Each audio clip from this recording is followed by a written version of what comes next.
Welcome along, everyone, and we hope you're all doing great. Thank you for joining our presentation. Vital Life Energy Formulas does not treat, diagnose, cure, or profess a cure of any sort of disease. Our presentation today is on the vagus nerve, the 10th cervical nerve, and the understanding of osteoporosis of the skull, and what we can do to help the regeneration of the bone marrow, the stem cells, the T cells, the red and white blood cells, the platelets. Thanks for taking the time to join us. Thank you, Lorraine. I just want to say it's a real privilege to be able to talk about this process and what we're actually doing here. We've been talking a lot about the immune system and how it activates through the cerebral spinal fluid within the bone marrow and the villi moving back and forth and cleaning the villi itself off of any of the toxin like that actually dries up the villi, so we don't end up making our T cells, our stem cells, our white blood cells, and red blood cells, and the platelets. The actual villi moving back and forth in the bone marrow is what manufactures our immune cells and manufactures our platelets and our stem cells. Then that also goes to the next level of the villi, which is in the colon. And then the colon, the same villi goes back and forth, and that villi activates the body's ability to manufacture our melatonin and serotonin and the good bacteria and the oxygen levels within the blood, because every 2 minutes the blood passes through the colon, you're able to pick up the red blood cells and the oxygen and send it back up into the blood and throughout the body. At the same time, it goes up into the next level of villi, which is in our lungs. And the villi in our lungs is designed to be able to get the oxygen from the air, where originally when we were in the womb, we had gills, and the gills picked up the red blood cells from the mother and actually the oxygen levels within the fetus. Then the lungs developed in the last 3 months of gestation, and then we were able to get the oxygen from the villi in the air. So every process that we're talking about is the villi, which when there's external toxin, mold, fungus, virus, chemical, in that villi, it gets sticky, and then it doesn't absorb as much of the oxygen of the red blood cells within the body or the oxygen that's in the air. So the key process is that we need to keep that villi clean, and the nutrients that we take within the non-essential nutrients, that then goes into the villi, activates the absorption of the nutrients, which then activates in the bone marrow the red blood cells, T cells, stem cells, white blood cells, and then of course the platelets. That then activates and goes directly up from the reproductive area into the colon, into the lungs, and then back up into the brain as we go to sleep. Now, what happens is that in our environment, because there's so much chemical, and virus is attached to the chemical and the toxin, that starts to harden the bone marrow itself. That can go directly related to the bone marrow within the hips, that has a direct effect on the stem cells that's in the ovaries, that affects the stem cells in the testes from the hip. And then also the hip is what activates our bodies to regenerate those cells. So if that's calcifying in the hip and also, which is the bone marrow, then the stem cells that are produced in those organs are unable to activate the natural growth hormone that occurs in the ovaries or in the testes to move back up into the brain to activate our natural growth hormone. So what we're doing here is we're teaching that the same osteoporosis that occurs in the hips, which we normally relate that to women going into menopause. Well, actually osteoporosis is the calcification of the bone itself, which is then drying up and activating the dehydration of the stem cells and the nutrients, whether that's in your knee, whether it's in your hip, or in this case, up into the brain area itself, and the skull and the cranial nerves, the cranial bones that are there. So what we're teaching and what we're realizing in the situation is that when the cranial bones cannot pump back and forth, that's what's circulating the circulation within the actual parasympathetic nerve. But also back here, we're dealing with the 10th cervical, which is the vagus nerve, and the bones that are going there. The vagus nerve has a direct relationship to our eyesight, has a direct relationship to our hearing and tinnitus in the ear, It has a direct relationship to the nerves that go into the glands all the way down to the lungs, the heart. It goes down to the kidneys. It goes to the small intestine, and the vagus nerve goes all the way down to the colon and all the way down to the lower back and the sacrum. And the vagus nerve is what activates the circulation. Now, if the cranial bones and the skull is hardening, then the circulation then does not move down into the colon, and we start to show up the imbalance of what's called the parasympathetic nerves. The parasympathetic nerves is the nerves that activate our assimilation of potassium and oxygen, and also the parasympathetic nerves is what is relaxing and activates our digestion. It activates our ability to be able to activate the pancreatic enzymes for reducing the insulin levels and taking care of any irregular cells. It has a direct relationship, the parasympathetic nerves, to the spleen and our immune cells within the spleen. The parasympathetic nerves has a direct relationship to the heart and the pulsation within the heart and the thymus gland. The parasympathetic nerves have a direct relationship to the kidneys and a direct relationship to the adrenals, direct relationship to the ovaries, the cervix, the prostate, and the testes. So all the glands that release their natural hormone, the parasympathetic nerves activate that to activate the oxygen levels and the potassium levels that go into our blood to activate the body's ability to relax and sleep and heal. We know if we're not asleep and getting the first 3 hours of sleep, our body's ability to recover in the morning time becomes impaired and the toxin starts to spread through the body. And so everything we're doing in our program is to activate the body's ability to assimilate all those essential nutrients, those amino acids, the vitamins, the minerals that actually go directly into our mouth, go through a whole digestive system, release the bile, activate the oxygen, and that go all the way down to the colon, activate the peristaltic motion in the colon, allow the hormone melatonin to go back up into our brain, and activating our body's ability to activate a natural hormone through the body. So the calcification of the skull, osteoporosis of the skull, the calcification of the calcium that's hardening in the skull itself is what actually impairs and activates a lot of our inflammatory conditions through our body. The other thing that can happen is that cholesterol deposits with the calcification. So the actual oxidization of cholesterol deposits in the actual cranial bones, which then harden over with the calcium. Now remember, when we're exposed to chemical mimics estrogen, xenoestrogen, and estrogen is made up of calcium and sodium. So everything we're teaching right now is to help the assimilation of the calcium into the highest mineral bone density are our hips and our shoulders. And so we need to assimilate the mineral, the calcium. We need to assimilate the sodium, which lines the joints and maintains oxygen in the cells. And we need to assimilate the manganese into the cerebral spinal fluid and into the nerves and into the brain. We need to assimilate the minerals. The life spark of the minerals are the amino acids. They're the carrier, they're the life spark. The cerebral spinal fluid, we are teaching all of you about regeneration. We're building the cerebral spinal fluid because we're giving the nutrients that the cerebral spinal fluid is made up of. That's the reason we share about having you take how tall you are before you start. If you're new to the Vital Life Energy program, we have you measure your height, and then after 1 month, remeasure your height again, because as you rehydrate, build back up the cerebral spinal flow, then you lengthen. The vertebrae and the disc rehydrate.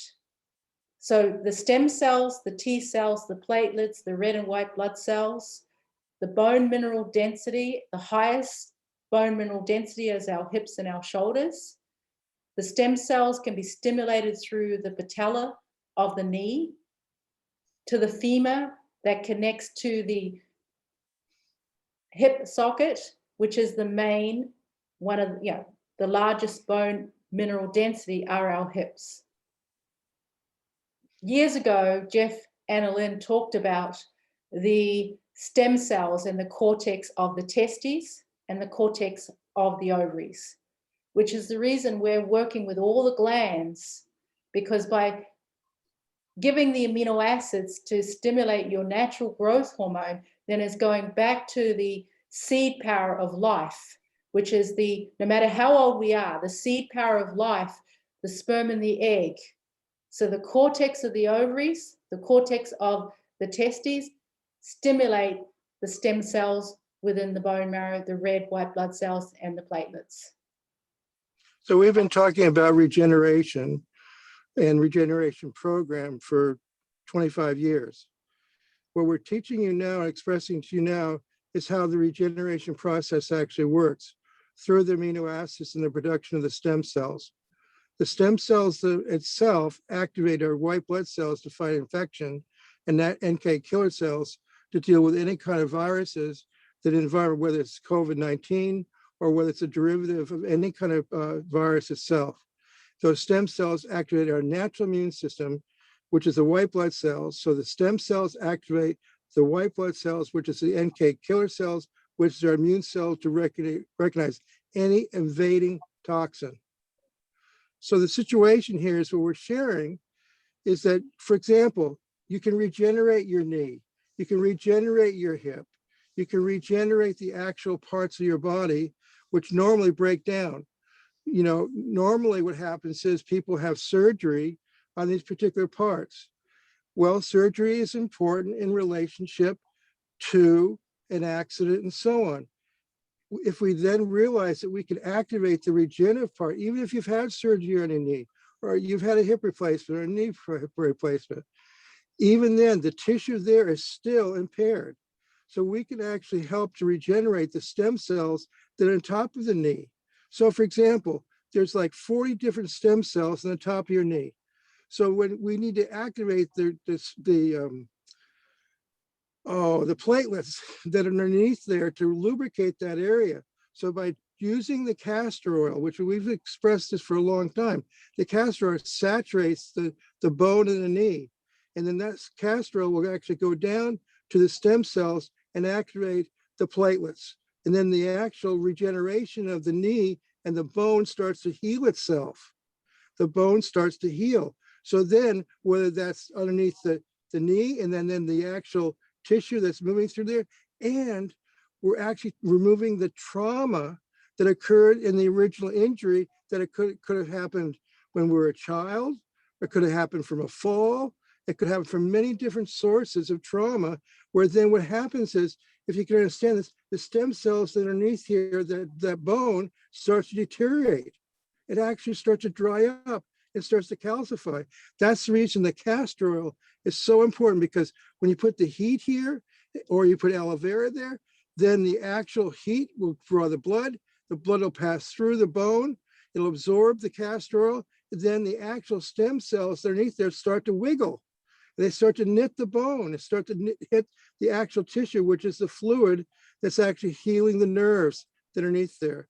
That same process happens in the hip, which the hip is so significant because where the largest concentration of bone is where the largest concentration of the stem cells.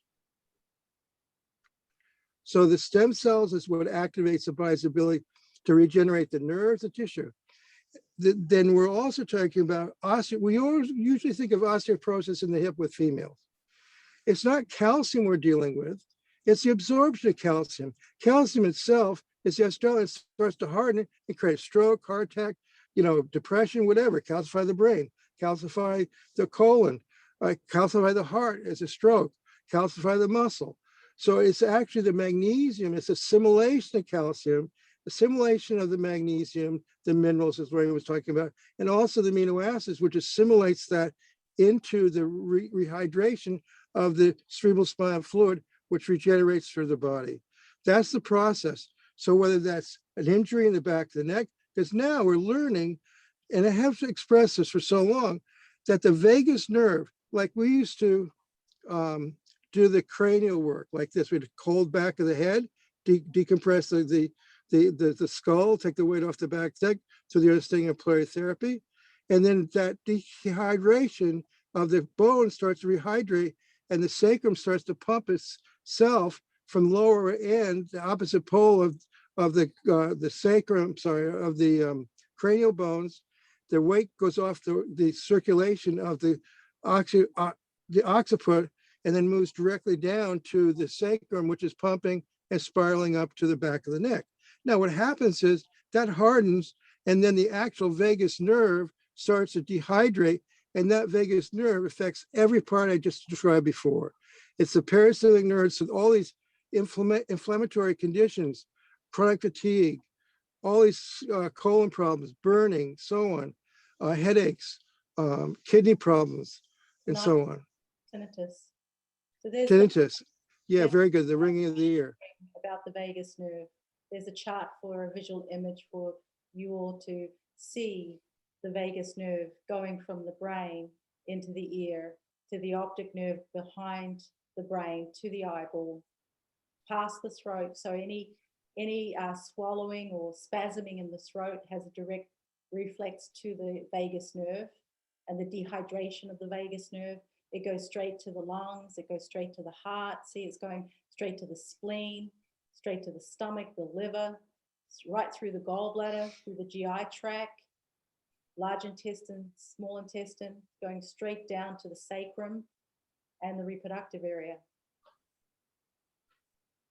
So everything we're doing in our program, in Vital Life Energy formulas, and Vital Life Energy itself, is we're activating regeneration. We're actually showing you and teaching you that nature is designed to regenerate.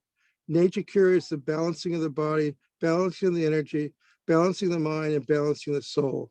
That's what we do here. That's what we were sharing with you, and sharing the understanding that we have, and we share with you the life energy that's within the body itself, within the mind, within the soul.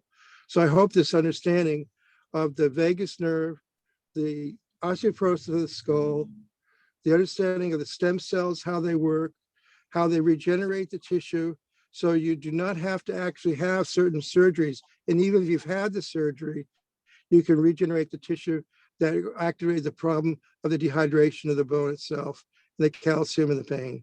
So sometimes people have pain and they take care of the situation. They get an X-ray or a MRI, but that's the MRI is for the doctors to do surgery.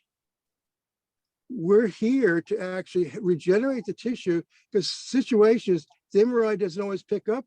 The person has pain in the situation, they do MRI, and that doesn't show there's anything wrong. The situation is it's the actual tissue of the stem cells that are there that are actually drying up. And even though they're still not showing pain, the actual dehydration is occurring. So we can regenerate, or if there's a pressure on the nerve, then the actual rehydration from the stem cells and the T cells that are in each vertebrae and so on can rehydrate. That's the reason it's a full program. We use castor packs, we use Epsom salt baths, we deal with nutrition and amino acids. The full spectrum of life is what we share with you, and that's what we're teaching, and that's what we're doing now. Thank you, everyone, for being with us in our presentation today. We hope this has been helpful to you. If you need any help, please do contact us, and we're here for you. Thank you very much. Bye now. Bye.